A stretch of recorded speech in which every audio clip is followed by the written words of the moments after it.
So, you're a business owner dedicated to the significant and sustainable growth of both you and your business. Welcome to the Add a Zero podcast. Hi, Jay Allen from My True North and the host of the Add a Zero podcast. And today I want to share with you nuts and bolts of how I found £225,000 for a prospect, not even a customer. Yeah, you heard me right. £250,000 that I was able to help somebody find within their business. I'm not talking about delving down the sofa for those missed change or a missing elusive lottery ticket that we're able to cash in. I'm talking about being able to sit with a business owner who's been in business for the last 13 and a half, nearly 14 years, who chose to be able to purchase one of our Pick My Brain sessions and subsequently a VIP day, over which time, probably in about, I'm going to say just shy of 2 hours on the morning of the VIP day, I was able to find £250,000 worth of missed opportunity.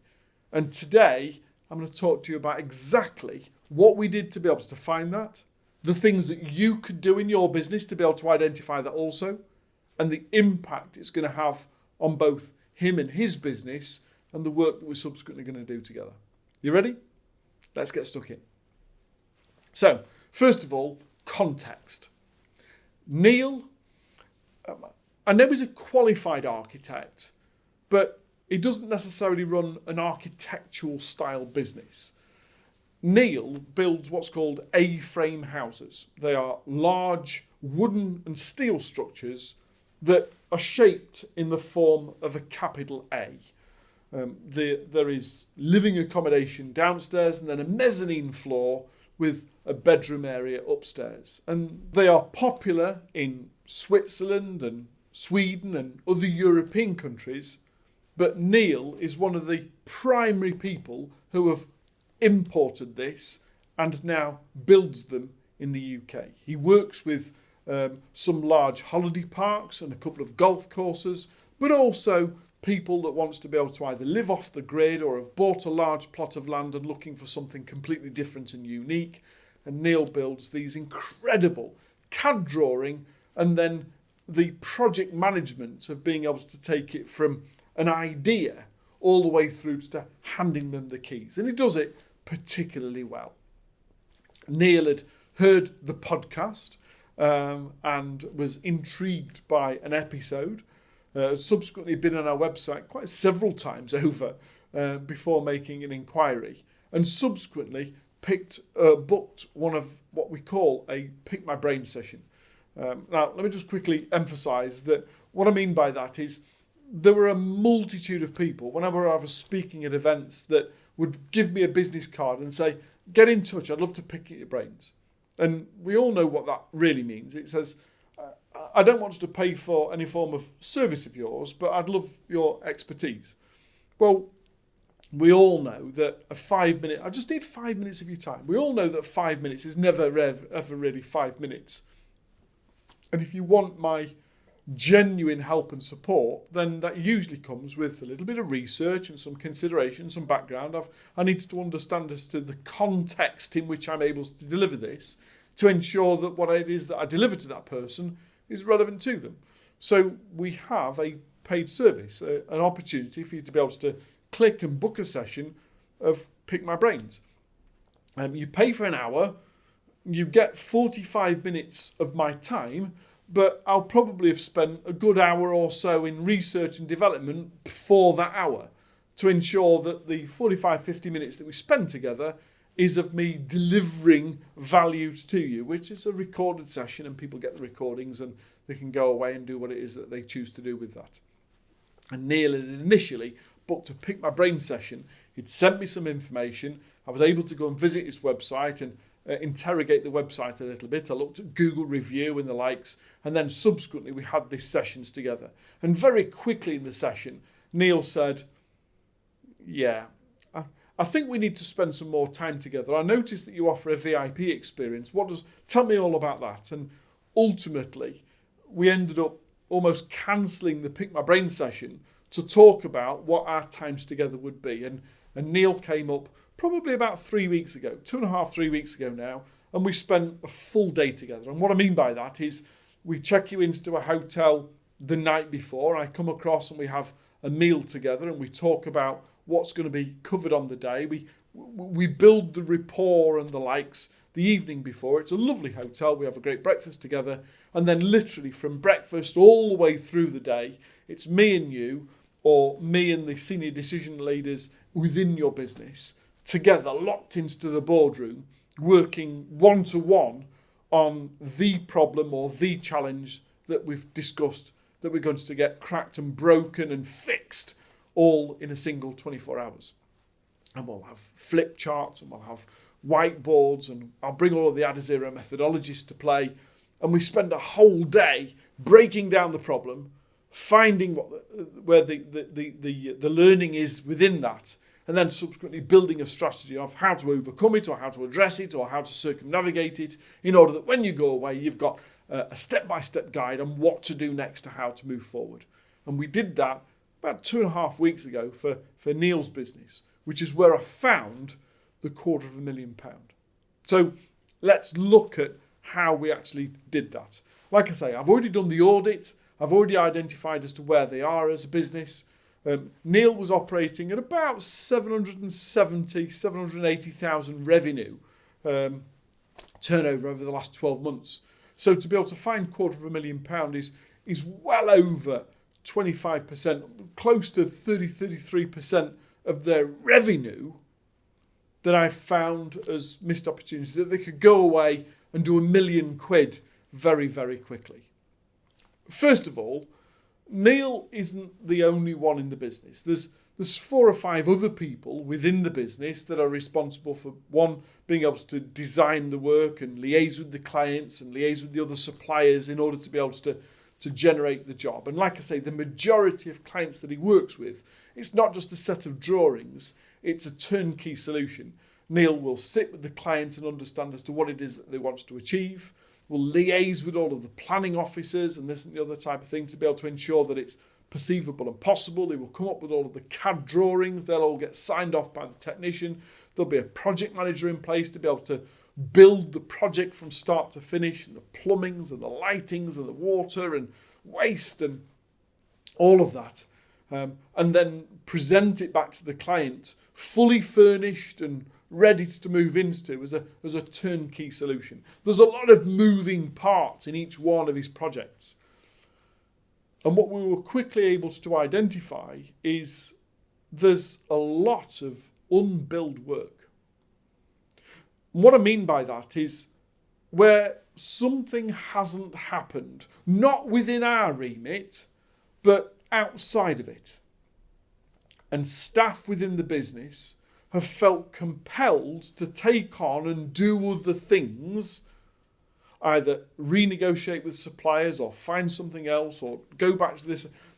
They've stepped above and beyond to be able to deliver an exceptional service to the client, but are doing number of hours, sometimes multiples of hours of work that was never planned or scheduled in the first place. One quick example was the client had got 4 different sites that he wanted to be able to build. And yet when they got the comments back from the planning officer, what they'd wanted to achieve on one site was unlikely to be possible without lots and lots of challenges and going to and from. And therefore they'd renegotiated with the client, they'd renegotiated with the planning officer, and they'd looked to be able to swap over the design of these 2 different sites and to completely redesign what it was that was being required for each of them. Now, none of that had been planned in the original scheduling. It had taken 24 hours worth of additional work that was done, and yet that had never reflected in the final bill. And what we looked at is over the last 3 quarters, £62,000 worth of work on top of the work that had been paid for had been done by his team and had never been added to the bill. There's a great premise for under-promise and then over-deliver. But you need to be monitoring as to what are you over-delivering on. And for Neil's business, that was to the sum of £62,000 in 9 months worth of operation. That's almost £85,000 a year worth of unbilled costs, unbilled time that could have been spent on other projects that would have been billed for if it had been made available. So when we look, if we're only measuring the capacity and yet we're not measuring the amount of hours being operated per project compared to the amount of hours being billed per project, that could easily be missed. And what we found was, across the last few projects, £62,000 worth of unbilled work, which was so justifiable to go back to the client or clients and say, oh, by the way, as you're aware, we had to do extra this and more of that and this and the other, and we'll have to add that on to the original quote. We also found that there were times where Neil wasn't the only one competing for the work. There were other people giving considerations to other types of projects. And what we found was, although we had a great sales team, the sales team felt compelled that if there wasn't a long waiting list of work to be done, if we've got a short lead time and that we've got a project about to close and nothing to be able to move into, that they were far too quick to start skimming some money off the quote and saying, I tell you what, if you sign the deal today, we'll give it to you for X. That they were underpricing jobs, that they were too quick to discount. And when we looked at the work that had been done compared to what it should have been billed at, to what it had subsequently been sold at, we found £48,000 worth of underbilled work or underpriced work that should have gone out at a commercial level, that either through negotiation or being chased by the supplier for what's your best price, that slivers have been sliced off here, there and everywhere, rounding down as opposed to rounding up. £48,000 worth of work that should have been done at a premium price that had fallen foul of somebody's good nature or unwillingness to be able to hold the price. However, that is just the first two. The next one was the kicker. You see, Neil has got associates with a multitude of different other avenues, different other businesses to which he's able to be able to bring in.